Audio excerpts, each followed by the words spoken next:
Hello friends, હાર્દિક સ્વાગત છે તમારા બધાનું। તો આજે હું તમારી સાથે સરગવાના શાકની રેસીપી શેર કરીશ। આ શાક ટેસ્ટમાં ખૂબ જ સરસ લાગે છે। આજે મેં બેસનવાળું મતલબ કે ગ્રેવીવાળું શાક બનાવ્યું છે। તમે પણ બનાવજો, બાળકોને પણ ભાવશે। તો ચાલો તેની રેસીપી જોઈ લઈએ। તો અહીંયા મેં 7 સરગવાની સિંગ લીધી હતી। તેને પહેલાં પાણીથી મેં બરાબર સાફ કરી લીધી હતી અને પછી તેના 3 થી 4 ઇંચના ટુકડા કરી અને રેડી કરી લેવાના છે। ત્યાર પછી અહીંયા મેં એક કુકર લીધું છે અને હવે આપણે સરગવાની સિંગ બાફવાની છે। તે માટે થઈને બધી જ સિંગ તેની અંદર એડ કરી દેવાની છે અને હવે તેની અંદર પાણી એડ કરવાનું છે। તો અહીંયા મેં 1 ગ્લાસ ઉપર થોડું મતલબ કે 1.5 ગ્લાસ જેટલું પાણી એડ કર્યું છે। હવે તેની અંદર સ્વાદ પ્રમાણે મીઠું એડ કરવાનું છે। તો લગભગ અડધી ચમચી જેટલું મીઠું એડ કરીશું અને ઢાંકણ ઢાંકી અને ફક્ત 2 જ વિસલ કરવાની છે, કેમ કે જો સરગવો વધારે બફાઈ જશે તો સિંગ તૂટી જશે। તો અહીંયા કુકરનું પ્રેશર રિલીઝ થઈ ગયું છે એટલે મેં ઢાંકણ ખોલી લીધું છે।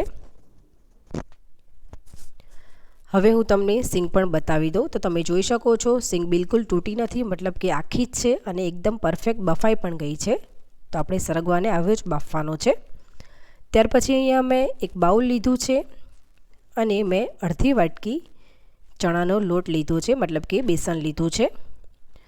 હવે તેની અંદર આપણે અડધા કપ જેટલું પાણી એડ કરી અને પછી બરાબર મિક્સ કરી લેવાનું છે। લોટના બિલકુલ ગાંઠા ન રહે તે વાતનું ખાસ ધ્યાન રાખવાનું છે। તો અહીંયા તમે જોઈ શકો છો એકદમ પરફેક્ટ મેં સ્લરી બનાવી અને રેડી કરી લીધી છે। ત્યાર પછી અહીંયા મેં ગેસ ઉપર એક પેન રાખી દીધું છે અને હવે તેની અંદર મેં 3 મોટી ચમચી જેટલું તેલ એડ કર્યું છે। તેલ જો તમારે થોડુંક વધારે એડ કરવું હોય તો તમે વધારે પણ એડ કરી શકો છો।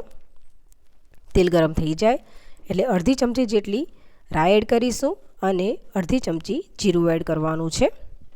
બંનેને બરાબર સ્પ્લટર થવા દઈશું।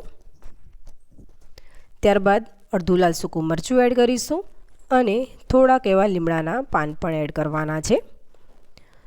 બધી જ વસ્તુ તેલમાં બરાબર સંતળાઈ જાય ત્યાર પછી આપણે જે સ્લરી બનાવી હતી તે બધી તેની અંદર એડ કરવાની છે અને સરગવો બાફ્યો ત્યાર પછી જે પાણી બચ્યું હતું તે 1 વાટકી થયું હતું, તેમાંથી હું લગભગ અત્યારે અડધી વાટકી જેટલું પાણી એડ કરું છું અને જરૂર પડશે તો પછી આપણે પાણી એડ કરીશું। બરાબર એકવાર મિક્સ કરી લેવાનું છે। તો હજી થોડાક પાણીની જરૂરિયાત છે, તે માટે હું ફરીથી થોડુંક પાણી એડ કરું છું અને ફરીથી બરાબર મિક્સ કરી લેવાનું છે। ખરેખર ફ્રેન્ડ્સ, આ બેસનવાળું સરગવાનું શાક ટેસ્ટમાં ખૂબ જ સરસ લાગે છે। એકવાર ચોક્કસથી બનાવજો। અહીંયા મેં મિક્સ કરી લીધું છે। હવે આપણે મસાલો પણ કરી લઈએ। તો તેની માટે થઈને અડધી ચમચી હળદર એડ કરવાની છે અને લાલ મરચું એડ કરવાનું છે। તો લાલ મરચું મેં 2 ચમચી કર્યું છે, પરંતુ તમને જો તીખાશ વધારે ભાવતી હોય તો તમે થોડુંક વધારે પણ એડ કરી શકો છો। 1 ચમચી ધાણા જીરું એડ કરી દઈશું અને સ્વાદ પ્રમાણે મીઠું એડ કરવાનું છે। તો મીઠું મેં અડધી ચમચી જેટલું કર્યું છે। આગળ આપણે જ્યારે સરગવો બાફ્યો ત્યારે પણ થોડુંક મીઠું એડ કર્યું હતું, એટલા માટે થોડુંક ઓછું કરવાનું છે। બરાબર મિક્સ કરી લઈશું। ત્યાર પછી અહીંયા મેં અડધી ચમચી ખાંડ એડ કરી છે।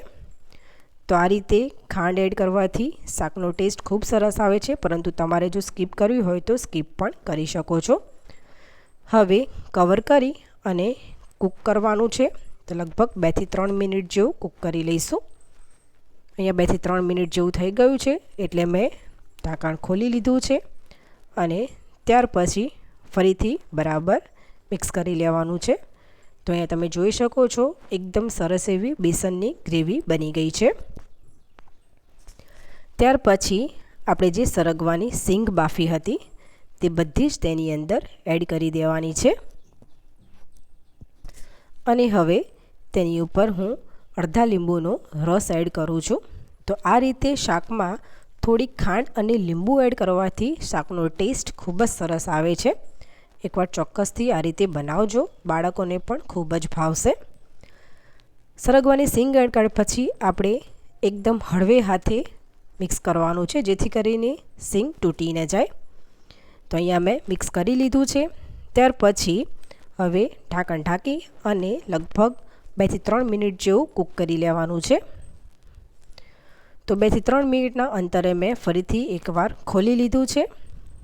ત્યાર પછી શાકનો ટેસ્ટ વધારવા માટે હું અડધી ચમચી ગરમ મસાલો એડ કરું છું.